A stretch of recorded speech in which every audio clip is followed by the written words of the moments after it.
you with what he has created as far as comparison is concerned. You can't compare him to what he has created. He is nothing like what he has created.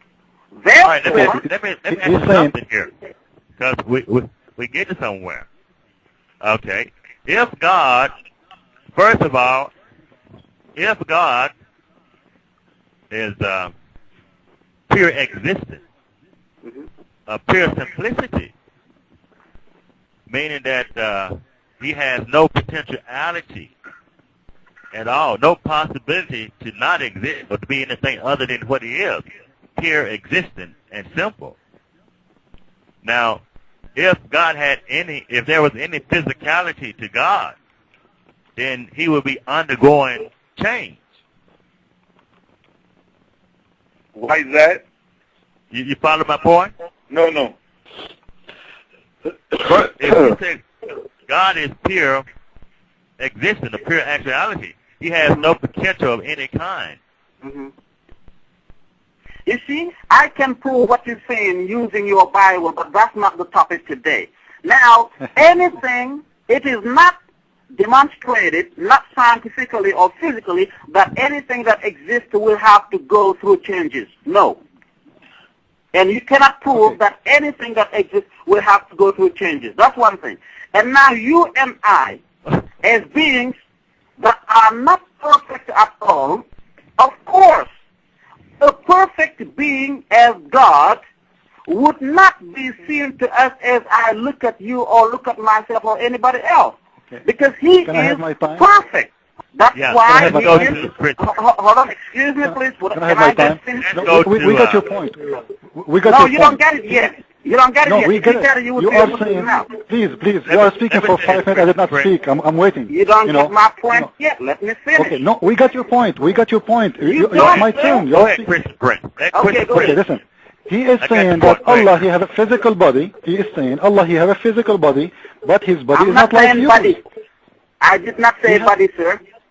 What is it then? You said physical. What is physical? Physical liquid? I said being, not body. Okay, listen.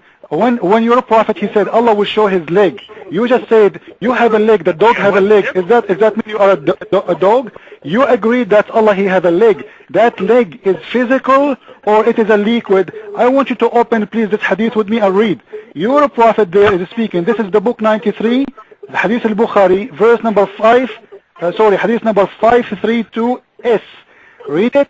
You will see your prophet describing, saying, you will be able to see Allah. They said, how we will see Allah? He said, the same as you see the moon and the sun in the sky when it's clear. This is how easy. And they said, what we will see in him? What is the sign? He said, you will see his leg. He will show his leg. So Allah, he has a leg, and this leg has to be something physical. And you just agreed that Allah is physical being. Physical being. And the Quran said that Allah, he is going to show his leg. Now if I asked you, Allah, he has a hand, he has a leg, he has an eye, you will say to me, okay, he has a body, but his body is not like yours. His leg, and this is what you was trying to say to me a second ago, when you said, okay, you know what, the dog, he has a leg. Are you a dog? You know, so you are comparing your God to us, trying to prove to us that the leg of Allah is not the same as the leg of us. This is not the problem. Your God, Allah, he have nothing except a leg. He is a leg. If I ask you, do Allah have a neck? You will say no. Do Allah have a chest? You will say no. With my respect to you, I'm not trying to insult. Do Allah have a waist or a butt? You will say no. So what is left? He is a leg. There is nothing left out of this God except a leg, have 2 hands, and 5 fingers. And you will see in Sahih al-Bukhari, your prophet saying that Allah will carry the earth in the top of his 5 fingers. So he has a physical fingers. He has a real leg. And if you know, I want you to remember that this show is recorded, and all the Muslims, they are going to listen to you again. When you say that Allah, he don't have a physical body, Muslims will come to you and say, from where you got that? Do you have a proof?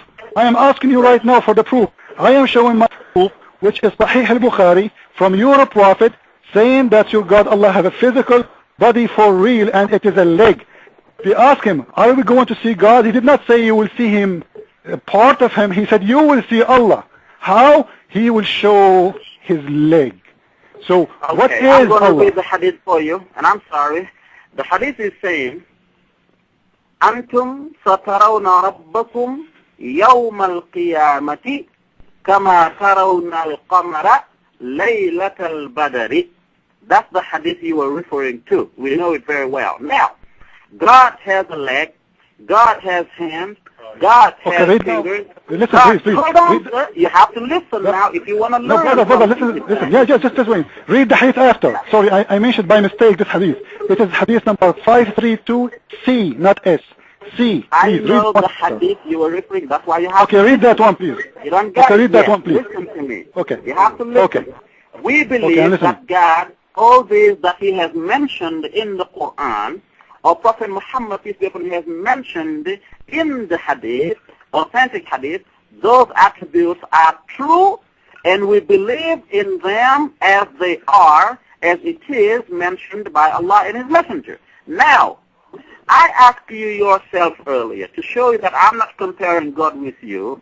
I said to you that you have a leg and a dog has a leg, but you cannot compare yourself with a dog. That's what I'm saying. Now, do not put words in my mouth. I did not say God has a body. I say a physical being, because you and I have not seen God yet, and inshallah we will see Him yawm al-qiyamati, as the Prophet said, inshallah ta'ala. Now you just listen now and let me conclude inshallah for this question.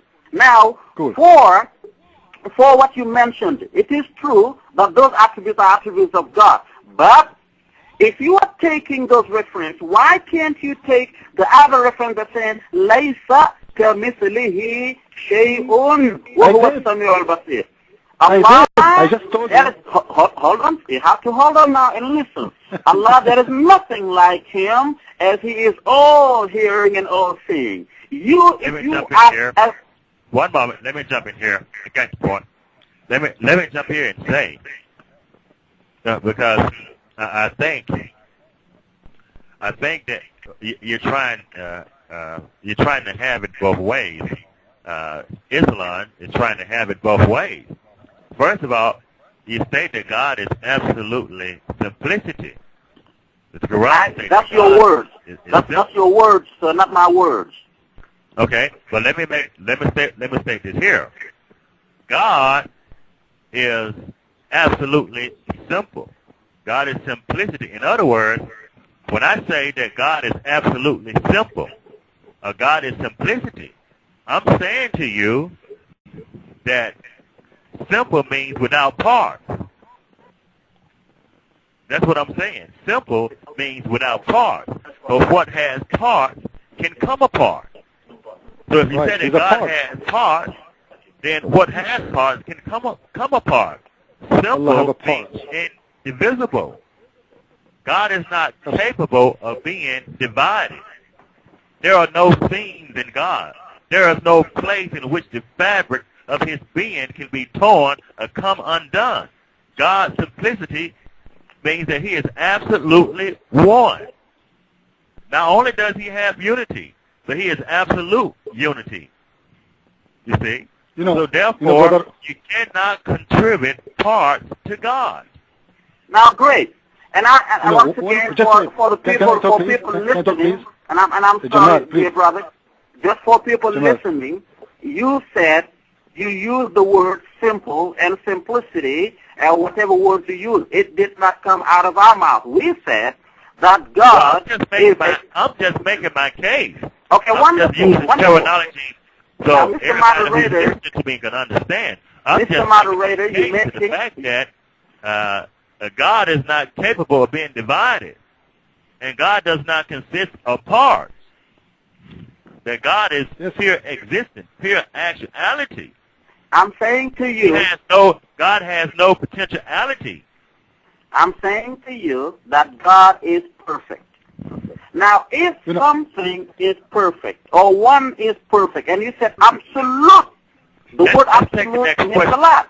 Hold one moment. The leg of Allah, just a second please. The leg of Allah, he's saying to us, the leg of Allah is perfect. I think at least I should finish my point before you take the floor. You are taking your time more than me. Actually, he's giving you time more than you, more than me. You don't have answers. I'm the one who has answers. That's why I should take my time. Just wait. I want you to read the hadith I gave you after this one, because this one will explain. This is your prophet himself.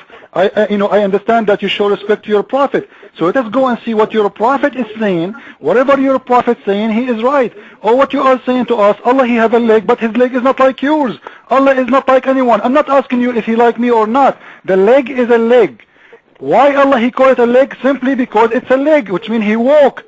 A leg, why he did not say a wing? Why he did not say an eye? Why he did not say a nose? He is the one who named that part. He